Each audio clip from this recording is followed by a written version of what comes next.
Dumper সহ নদীতে ভেঙে পড়ল হারাং সেতু। কার্যত বিচ্ছিন্ন বরাক সহ ত্রিপুরা মিজোরাম। কালাইন শিলচর পূর্ত সড়কের ভাঙার পারে হারাং নদীর সেতু আচমকা ভেঙে পড়ায় বন্ধ হয়ে যায় শিলচর, শ্রীভূমি, হাইলাকান্দি এবং ত্রিপুরায় যাতায়াতের রাস্তা। রাস্তা বন্ধ হয়ে পড়ায় পশ্চিম কাটিগড়ায় 6 নম্বর জাতীয় সড়ক স্তব্ধ। দাঁড়িয়ে পড়েছে শতাধিক পণ্যবাহী লরি। যানজটের কবলে অজস্র তেলের ট্যাঙ্কার। সংস্কারের জন্য 6 নম্বর জাতীয় সড়কের গ্যামন সেতু বন্ধ আগে থেকেই। এবার ভেঙে পড়ল হারাংও। দূরপাল্লার বিভিন্ন লরি আটকে পড়ায় হয়রানির মুখোমুখি হতে হচ্ছে লরি চালকদের। কই যাবেন? আচ্ছা, কি আছে গাড়িতে? সিমেন্ট আছে। আচ্ছা, কি হয়েছে? তো এখন রাস্তা বন্ধ, তো আপনি কতদিন ধরে এই রাস্তায় আছেন? আমরা আজকে 4 দিন থেকে রাস্তাটা। তখন কি মানে আপনাদের অবস্থা কিরকম? অবস্থা তো এখানে এখন খাইবার জল নাই, কিচ্ছু নাই। তো বইয়া রয়েছে এখন। কালকে রাত্রে 8টায় রাখছে, পুলিশে কইছে ব্রিজ ভাঙিয়ে গেছে।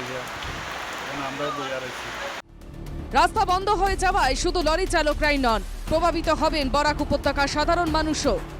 আমাদের কাছে যা ট্রান্সপোর্টের টাকা দিয়া দিছ লাইন করছে, এটা আমরা এখানে কোনো খাওয়া দাওয়ার কোনো সুযোগ এরকম সুবিধা নাই, জলের ব্যবস্থা নাই, বা কোনো কেউ আইছে না, আমরা পুলিশ প্রশাসন হয় কোনো কিছু কইছে না, খাওয়ার জলও নাই। এখানে বাইরে করে যাওয়ারও খুব, এখানে 1 টাকার জিনিস 5 টাকা হয়ে গেছে। এখন আমরা এইভাবে আছি খুব কষ্টে। এখানে রাস্তা বন্ধে সরাসরি প্রভাব পড়বে অত্যাবশ্যক সামগ্রীর দামে। হু হু করে বাড়বে চাল, তেল, ডালের দাম।